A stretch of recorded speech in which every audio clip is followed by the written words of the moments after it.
Hi, this is the quick presentation for malware analysis via the machine learning techniques for the digital forensics class of spring 2016.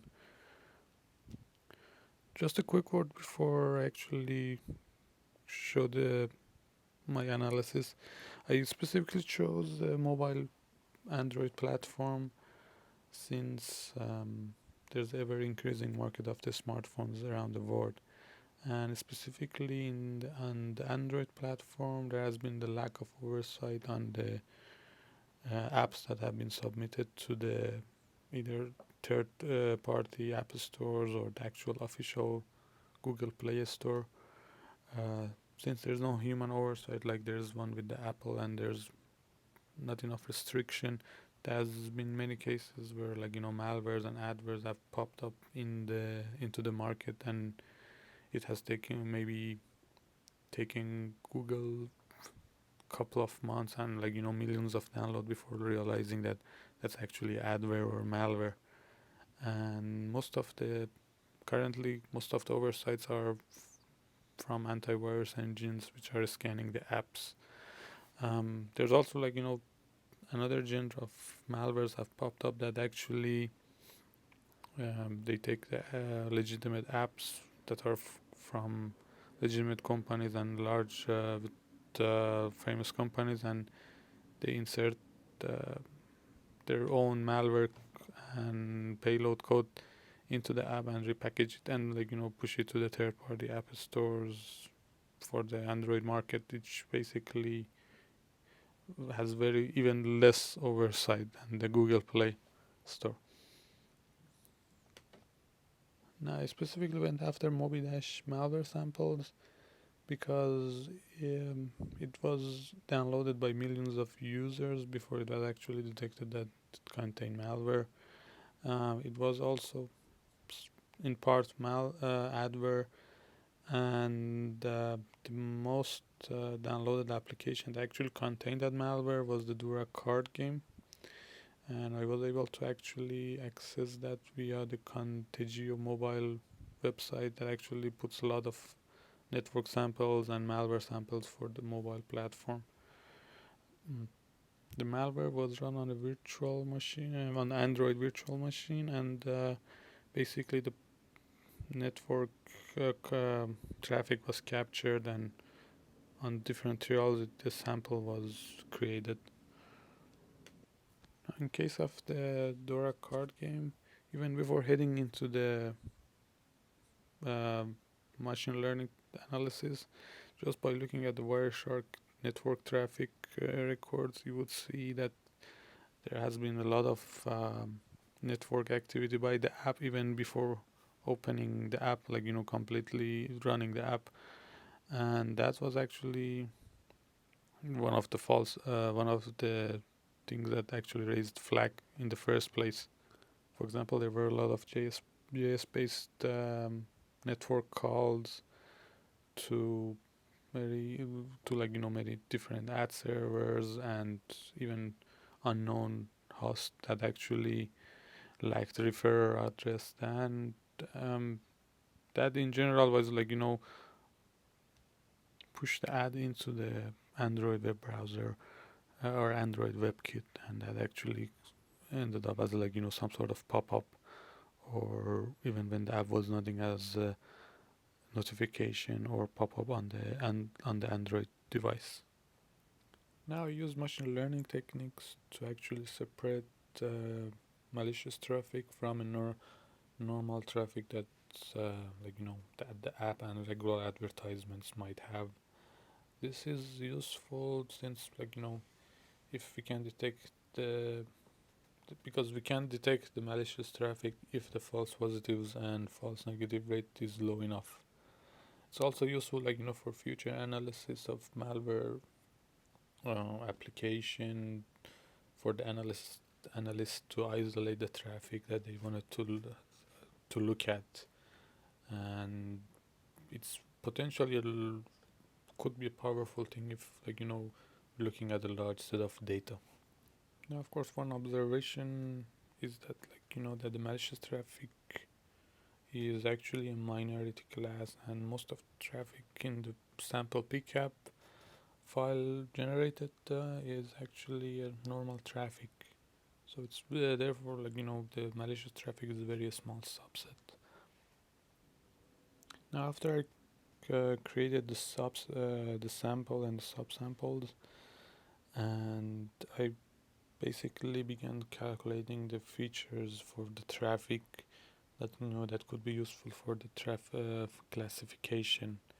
For example, if the referrer was present in the traffic call, if there were any URI present, if there were any subdomain counts in the traffic, and host address, IP format. The full list actually is in the report and with the detailed description of what each feature means. So I decided on this 16 because it was the most common and something that I could actually point at. So out of the 1300 packets, 41 was marked malicious and about 1276 was marked as normal traffic. And that actually made the entire experiment as a hard classification problem because of, the minority class. It's for the malicious traffic is actually in the minority class. And yes, that was based on HTTP request traffic only. After these features were calculated and the samples were gone through, I placed the results into a RFF file, which basically what the Wika's machine learning app would take into, and then we did the ground truth measurements. For the unsupervised experiment, I used the Wika's implementation of k-means unsupervised machine learning algorithm with k equals 2 and all the parameters basically as default. The results for that was specifically the unsupervised experiment results classified 41 samples of malicious traffic as the malicious, which we and incorrectly classified to 223 minute like normal traffic as malicious. The reason for that is most likely because the advertisement traffic, some of the advertisement traffics were actually marked as malicious as well, and that led to the false classification of the two some 200 packets that were as part of a normal traffic.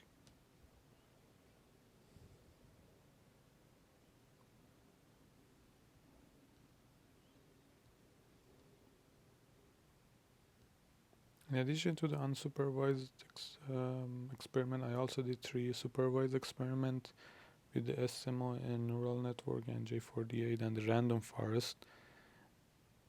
All these algorithms were run with the tenfold cross validation for the validation of the model. And the rest was actually with the default settings. The SMO neural network experiment actually had the worst results since it, as you can see, an overall accuracy of 97.49%, since it mostly classified malicious traffic as benign and only correctly identified 8 malicious traffic packets, which makes the entire thing not very accurate at all. The next experiment, the J48, performed much better, and it classified correctly 28 of the 41 packets, and all the normal packets were classified as normal traffic as well. And this had a higher F measure and overall accuracy of 99.01%. The random forest actually performed the best with 30 out of the 41 malicious packets correctly identified and the normal traffic were also correctly identified, and which gives the higher F measure, to be specific 0.996 for the normal traffic and 0.845 for the suspicious traffic, which and overall accuracy of 99.16. percent. Such automated system actually is gonna help analysts look at the captured data of the network, look at the basically PCAPs in more um, to pick out the traffic that actually they're interested looking at, and let the machine learning technique come basically take out the normal traffic, or actually this take out that mostly things it's a normal traffic, and let the analyst look at only the benign traffic that might be suspicious or might have some kind of evidence that the analyst is looking at. To just recap, I used the mobile-Android malware, and I attempted to create a machine learning model to distinguish between the malicious traffic and benign traffic. I had some interesting observation about the malware and about the traffic that it used, but more in depth reverse engineering of the app is needed, like to actually determine what are the techniques used in the malware, and the machine learning model that I use to separate malicious traffic from the benign traffic is can be applied to other traffics as well, but like it's need the feature list has to increase to actually work with it. Of course, more work is needed since I actually depend heavily on the Wika's application itself, and only the application that I made only does part of the job, and the actual experiments are done by the Wika application. Uh, but it's a good start actually, and a good observation to, to be worked on further. Thank you.